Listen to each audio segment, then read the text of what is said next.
Bienvenidos una semana más a Rager Coffee. Por favor, pasad y poneos cómodos. Yo soy Germán y hoy, el lunes de Creepypastas, os voy a hablar de la nigromancia.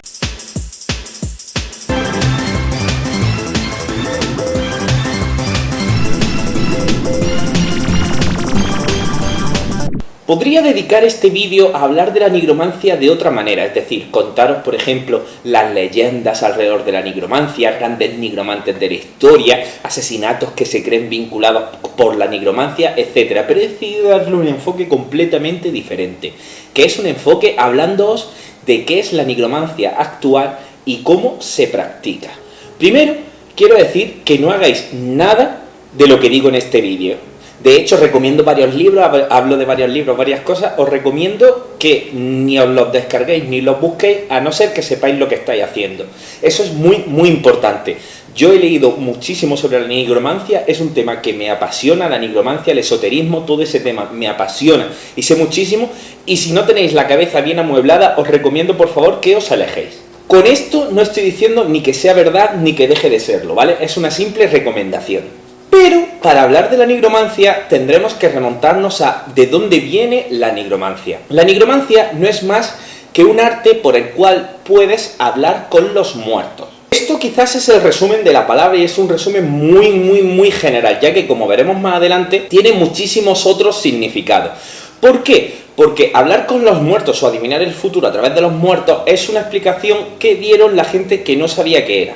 La nigromancia se basa en una creencia de la cábala o el Sefirot, es decir, que nuestro mundo coexiste con otra serie de mundos colocados en un plano astral. Entre estos mundos se encuentra, por ejemplo, el mundo del cielo o el reino de los cielos, el reino del infierno o el reino de los muertos. Entonces, esta ciencia te permite comunicarte con otros mundos, tanto para ver el futuro como para obtener una serie de ventajas. La nigromancia fue muy practicada en el reino egipcio, en el reino persa o en el reino de Mesopotamia, ¿vale? De hecho, los nigromantes eran considerados muy importantes dentro de la corte y todo rey o todo faraón que se preciase tenía un nigromante cercano. Para buscar la primera vez que se mencionó la nigromancia tendremos que remontarnos, como no, a la Biblia, al libro de Samuel. Samuel 28, 5, 25. En él nos encontramos con el rey Saúl, que buscó a una nigromante para obtener datos sobre su futuro. Esta nigromante se comunicó con los muertos y le dijo que su reino iba a caer. A modo de curiosidad, en este mismo relato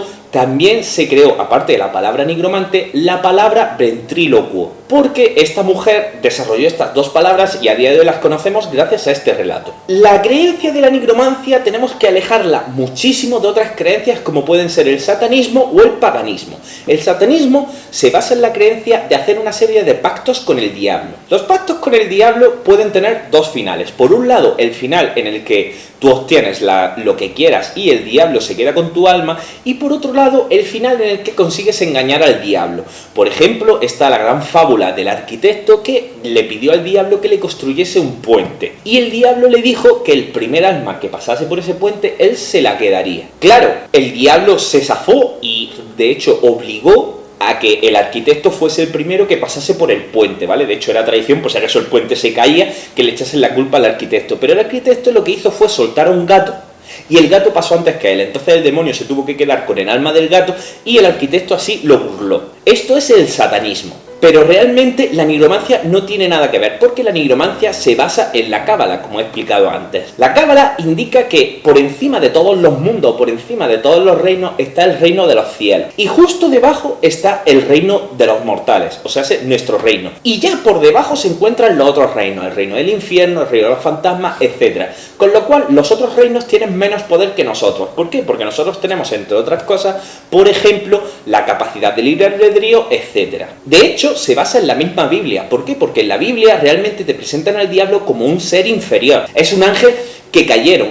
Pese a que la iglesia ahora lo pinte como la antítesis de Dios, que es igual de poderoso que Dios y tiene una serie de ejércitos y de reinos iguales que los de Dios, pero diabólicos, la Biblia lo único que dice es que era un ser que se dedicaba a hacer maldades, pero que podía llegar a ser engañado o manipulado. Y en eso se basa la nigromancia. La nigromancia dice que el reino del infierno no es más que el reino de los cielos, pero deformado. Es decir, os leo aquí un breve relato. En el infierno, el reino de la anarquía es el número el que hace la ley. Y el progreso se verifica en sentido inverso, es decir, que los más avanzados en desarrollo satánico son los menos inteligentes y los más débiles.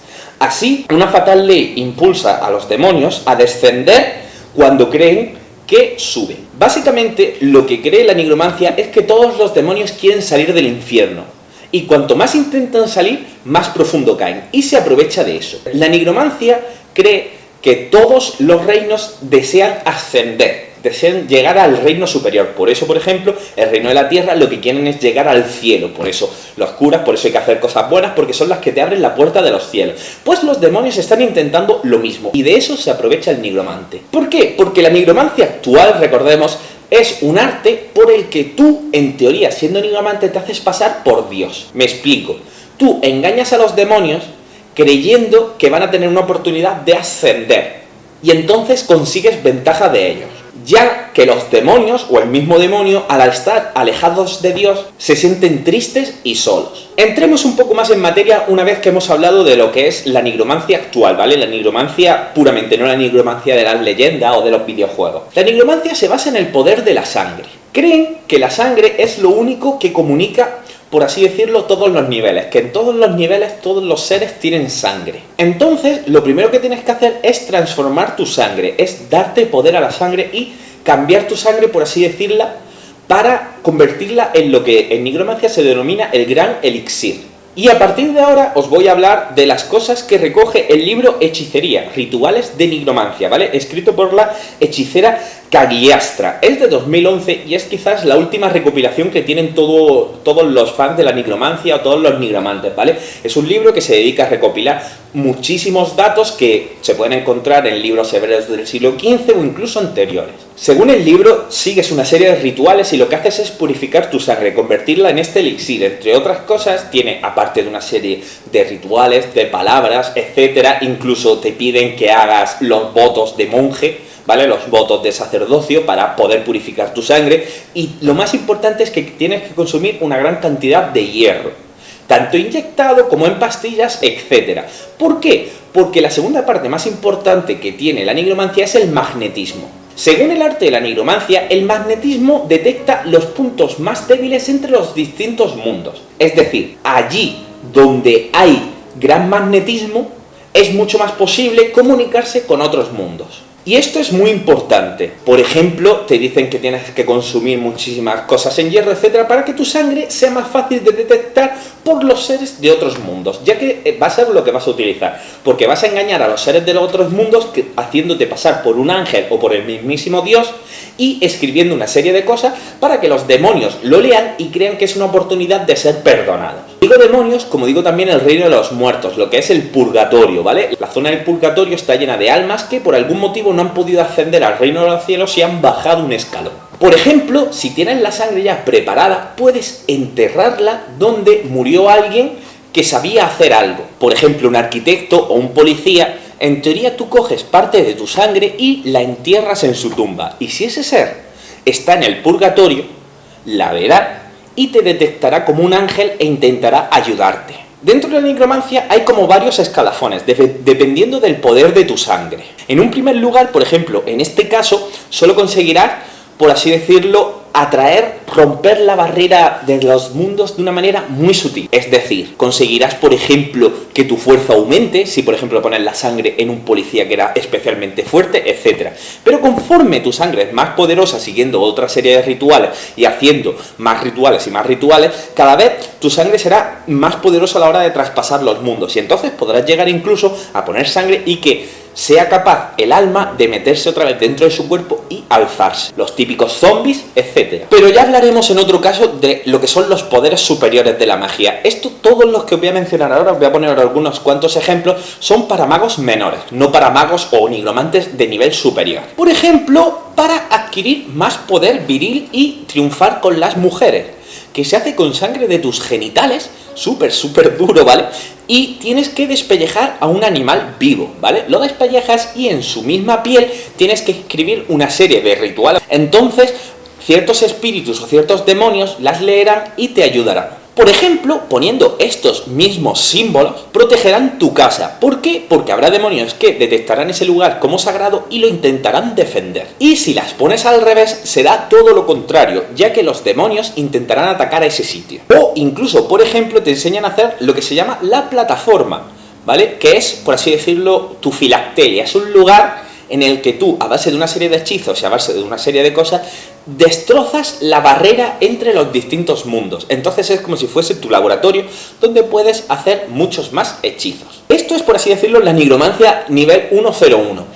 A ver, como siempre digo, todo esto es según distintos libros, según distintas recopilaciones, hay muchísima información, solo tenéis que buscarla, y además información terrorífica, desde libros hebreos del siglo XV, que explican con todo lujo de detalles estas cosas, hasta libros de 2011 que recopilan hechizos y recopilan 1000 historias. La gran mayoría en inglés o en idioma antiguo.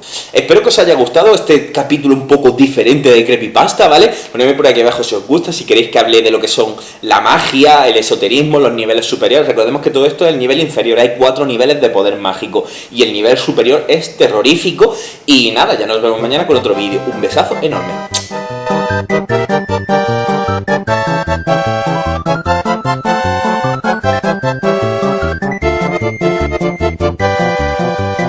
Hola a todos los que os habéis quedado hasta el final.